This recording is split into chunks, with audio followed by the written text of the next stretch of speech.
Hi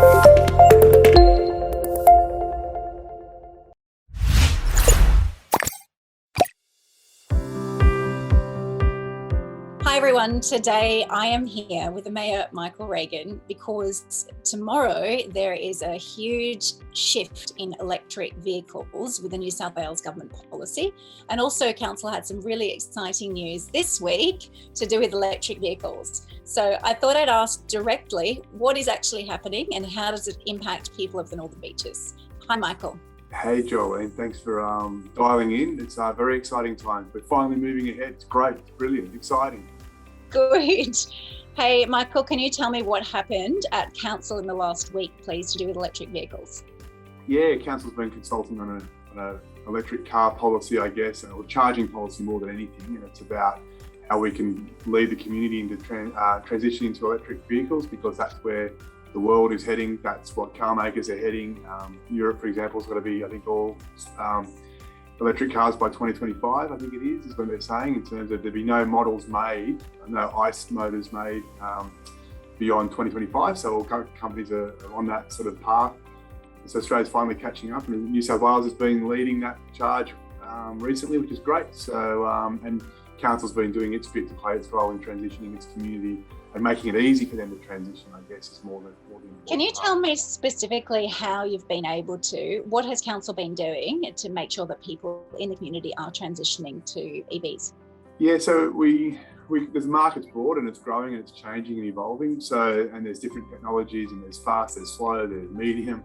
And then there used to be different types like VHS and Beta. Now it's just the one, which is fantastic. Pretty much they're all going to now. So anywho, Council put some in the PCYC in DY, and multiple chargers. You bring your own plug to plug in. So that was done through a company, and the Council invested in that.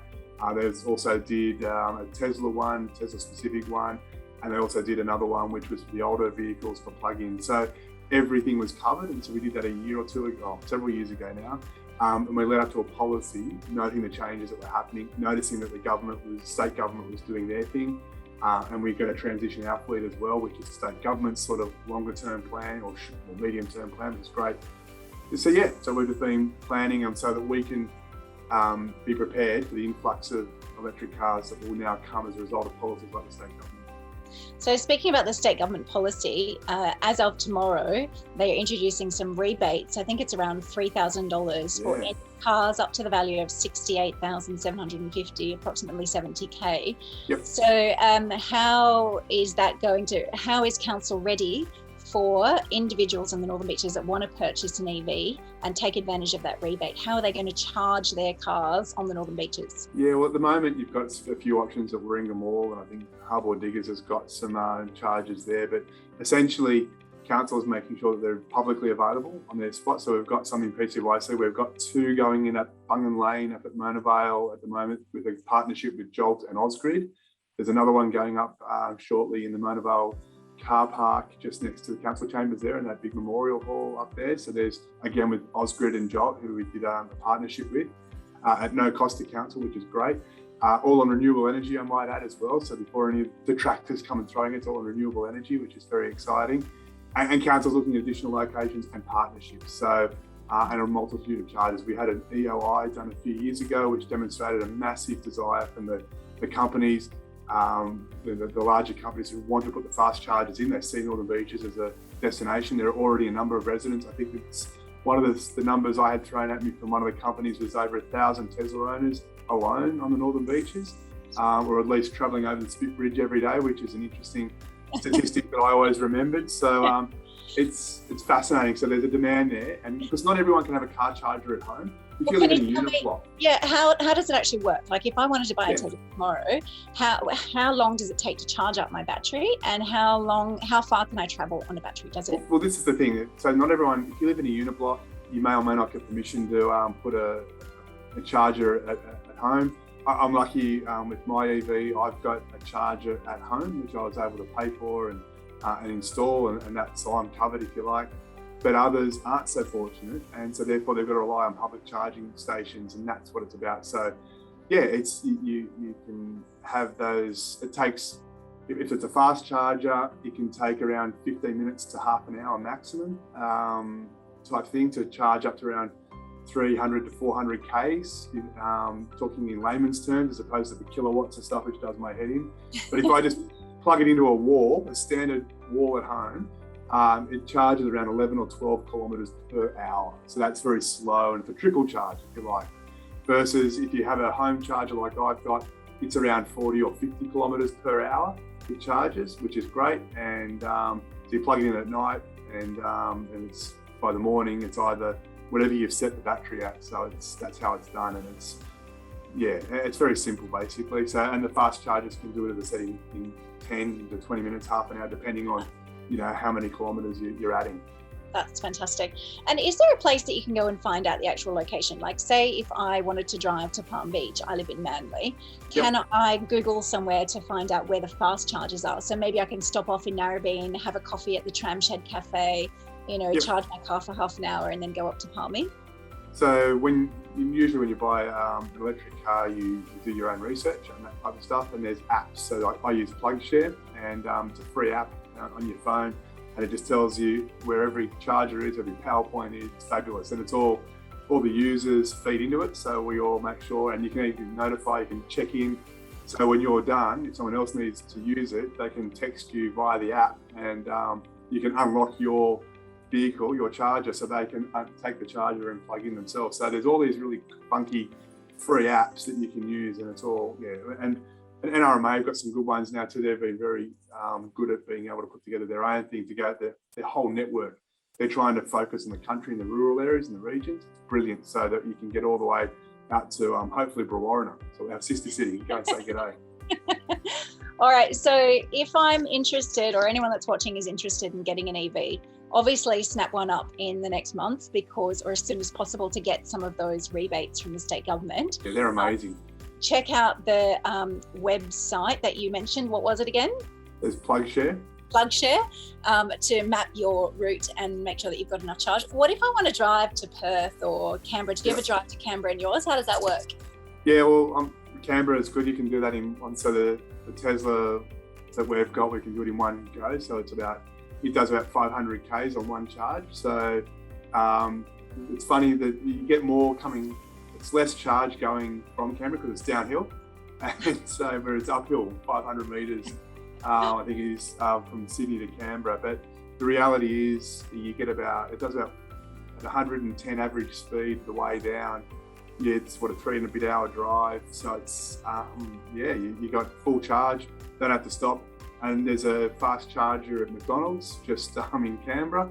You just plug into that, and for half an hour and you're fully charged again, and thanks very much for coming. So if you've got one of the older models, you can stop at Goulburn, and you can top up there and keep going. And so, but it is the way, say, for example, Tesla have done their market. You can drive from Adelaide to Victoria, to Sydney, to Queensland, and up to the Sunshine Coast, and just use Tesla chargers. But there's now so many different others like NRMA and Jolt and all that sort of stuff all coming out, and they're everywhere now in the market, so you can stop at all those and plug in there as well, which is fantastic. Fantastic. Okay, well that sounds really cool. And so just in terms of I have a Mitsubishi Outlander, and I know it comes in an EV model. I did not buy that. I always buy secondhand cars because I don't like new things, but I didn't get the EV model. But I am going to try out the sort of rental of a Tesla in the next month. As much as I hate this company, and I say that very carefully, Want to be sued? I am doing it through one of the big retailers, and I'm going to rent a Tesla. I just want to experience what it feels like to drive and sort of sample that before I invest. And I realise as well that the price is coming down, but it might not be affordable for everybody. So what do you recommend to try and reduce the emissions of everyone on northern beaches? How can people access EVs now that we know that Council is working on continuing to expand those charges?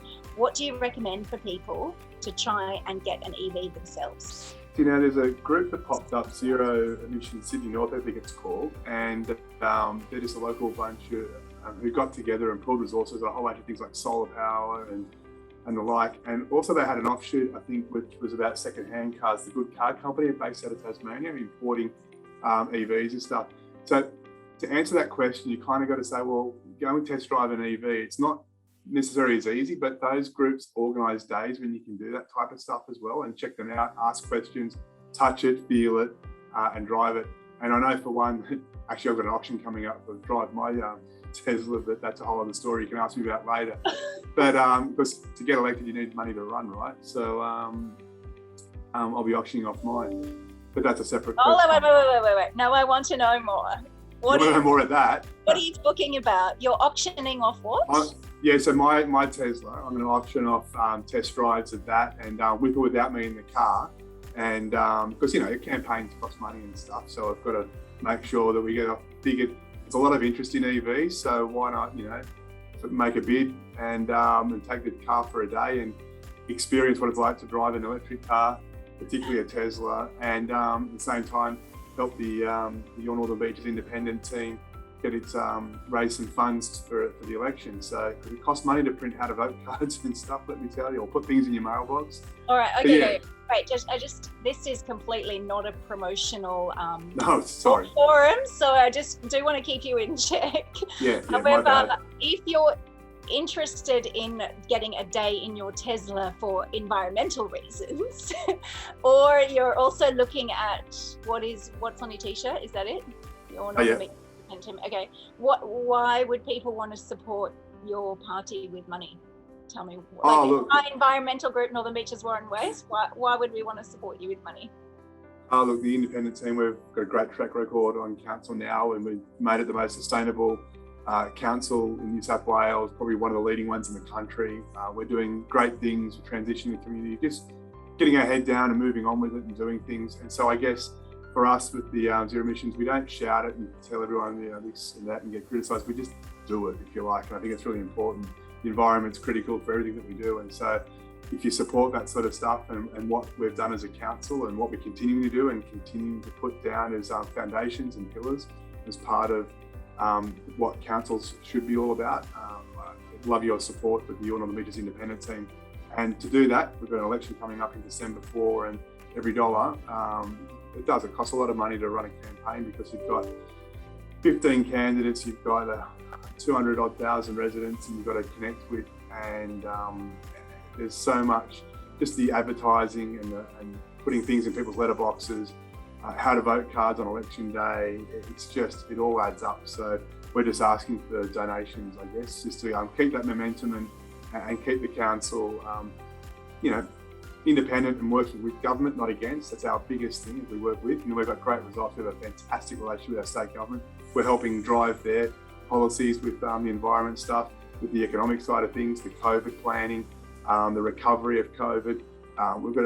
It's very special, that relationship we've got, and even the infrastructure stuff that we're getting done. So yeah, I think council should always be local and independent. Okay, I'm going to stop you there.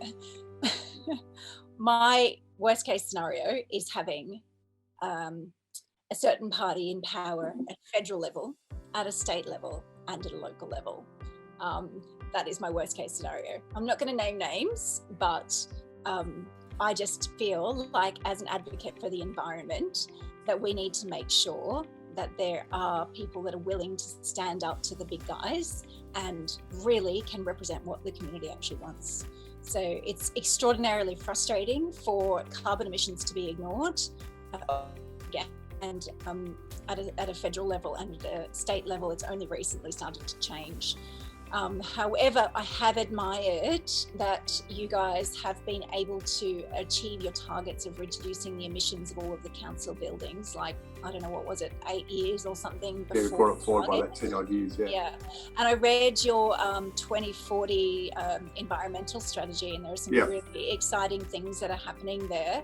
And I absolutely encourage anyone that's watching this that is really passionate about the environment to go and reach out.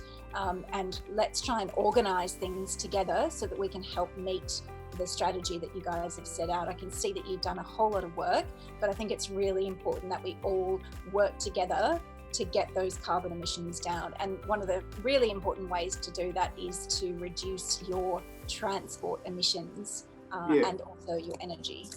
Yeah, I think most of the emissions are either electricity or your transport, and it's really important that council shows a lead. Not only do we walk the walk, but we've got to lead the community and stuff, and we've got to make it easy for them and hassle free. Because there's still people that don't believe in climate change or that it's man-made. That's okay, but you like to save money, right? And you like less pollution. Well, that's the two angles we grab you on. Fantastic, let's do it that way.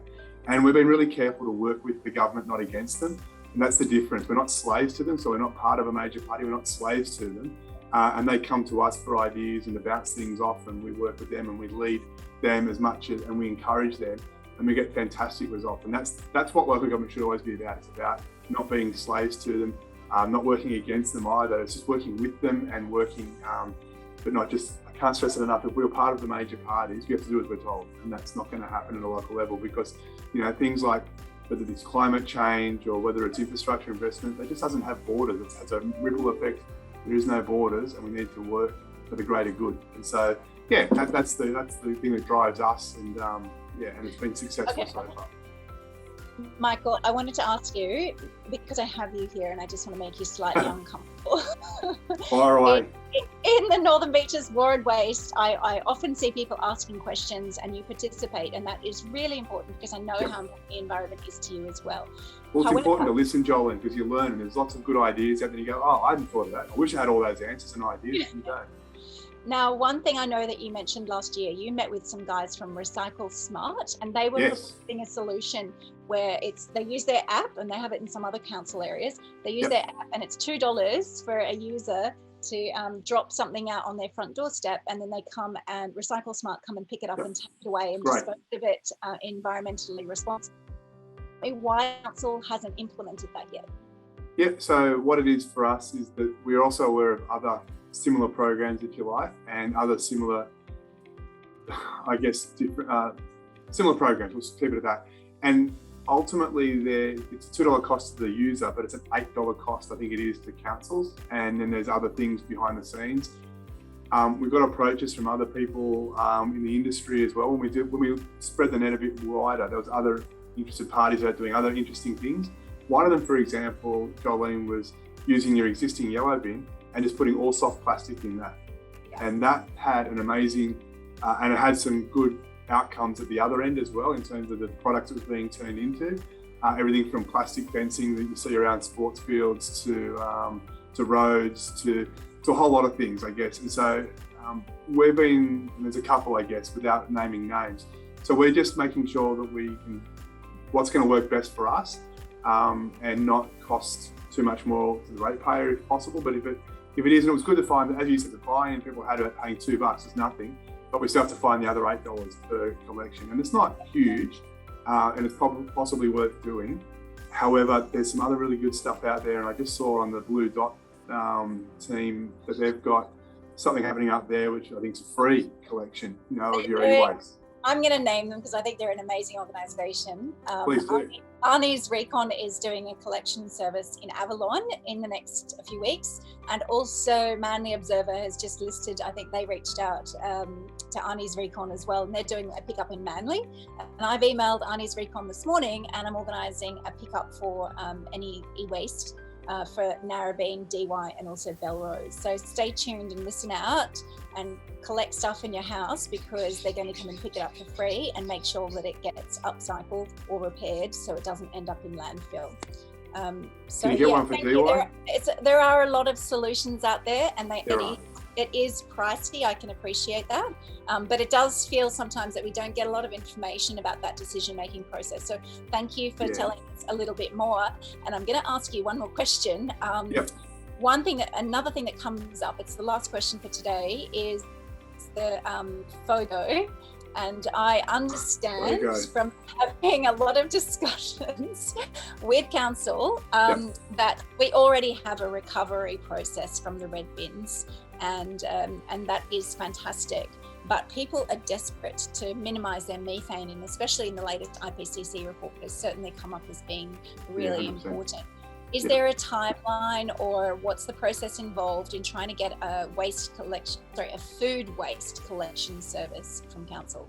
Just as quick as I can to wrap it up for you. The state government is looking to set the policy for going down that FOGO path, rightly or wrongly. There's a number of councils and individuals like myself that don't believe that's the magic bullet, and I think it should be there should be a choice. And the reason I don't think it's a magic bullet is simply because if you have a look at where they've had it for over a decade, which is out of Penrith, all the statistics they showed myself and other mayors and general managers in trying to promote it, I might add, as the best thing on earth, they couldn't get to 100% or even close to recovery. And there's a lot of contamination still within the thing, so people are not doing the right thing. And we see that in our own waste streams, and people throw plastics into the paper bin, and it's like, really? How hard is it? So it's still not, it's not there. And 60 or 80%, 60 to 70% compliance after 10 or 15 years of trying is not a great outcome. If we're getting 95% recovery out of what we're doing now, surely that's the way to go. The government and the EPA have said otherwise, potentially, but they're still keeping their minds open. So what would be good maybe is if we got the experts, not me, in the room, and so like on council, our head of waste might be able to do a good Q&A and answer some of those really good solid questions, I think, and explain it a bit better. We're not opposed to it, but we're also cognizant of what our community is doing. They've just done a bin audit of all your bins and stuff like that, and it's been interesting to see how much is still contaminated, how much waste we're throwing out, and what improvements we can make. And so, was Craig Rickcastle there with a bin audit? No, he wasn't, but not that I'm aware of anyway. But it was some interesting results, and I think what I might do is see if we can get them up and published for you ahead of any discussion that we have with staff, because I think it'd be really interesting for staff to, because you're right, I mean, getting that message down from the top down can be hard, because there's so much that council does on so many different levels, electric cars, waste, infrastructure, you name it. So yeah, let's do something like that. But I think all right. So I'll hold you to that. This has been recorded. So if anyone has any questions, then please write them down or put them on this post underneath, and I'll follow up with what you said. We'll get the council people together and we'll ask these questions so that we can get a little bit more transparency as to what goes on behind council walls. So just in summary, if you want an electric vehicle, then there's a rebate starting from the 1st of September, which is tomorrow. Hurry up and get online and see how you can be one of those people that gets that rebate. And Jolene, and just remember the cheapest model now is an MG. It's an SUV, small SUV, MG. It's $45,000 drive away. Car of the year last year in Australia. Nice. It's an EV, fully electric EV. That's about 250, 280 real world kilometres. There you go, not bad. That's so good. If that is too much of a mental leap to go into an EV right now, then jump online and go and bid on Michael's auction, so you can drive your car. Is that right? You're going to vacuum it before you give it to me? My second-hand model Tesla S. Absolutely. Brilliant. Where did you get your second-hand? I bought it from a friend of a friend. A friend of a friend had a wayward... Had to get rid of his car basically, and so I picked it up quite cheaply considering the brand new price, and got a loan from the bank and the like, and it's the best decision I ever made. And my goodness, what's petrol at the moment? I don't know, because I don't ever have to go to a petrol station. Oh, that's amazing. So if people bid on your silent auction thing to drive your car for a day, you can vote. Do you pay more or pay less if you're in the car? That's a good question. Okay, and where would you recommend people go in that car? Oh, look, if you're going to take it for the day, I'd go to, there's two places. There's Berry, and there's a winery and a fast charger there. So you can plug it in there and charge it up. Or go to Goulburn, which is another one with a fast charger. And there's a great park there for the kids. There's a great bakery there. There's a great couple of restaurants and cafes. They're my two tips, because they're far enough away and you get a great experience. But if it's just two adults, the winery down at Berry is pretty sensational. All right, that sounds like a really nice post-COVID plan. So try and get your Tesla for the day, try it out post-COVID, and then purchase your own EV, either through Zero Emissions Sydney North and their group buy through the Good Car Company, or have a look online at those rebates and find out. So thank you so much for helping to explain EVs, and also making sure that we've got chargers in the Northern Beaches, because we're one of the electorates that have the most capacity to adopt this, and And the IPCC report said that it is the most wealthy nations, all of Australia, that are the ones that have the responsibility to make behaviour change. And, you know, if we can get into a really cool EV, whether or not it's a Tesla or a Leaf, and we're reducing our emissions by 40%, that is a huge win, and we don't have long to do it. So it's time to make the switch, and thanks for helping us test it out and think through those steps. No problems. Thanks, Michael. Excellent. Thanks. See you later. Bye.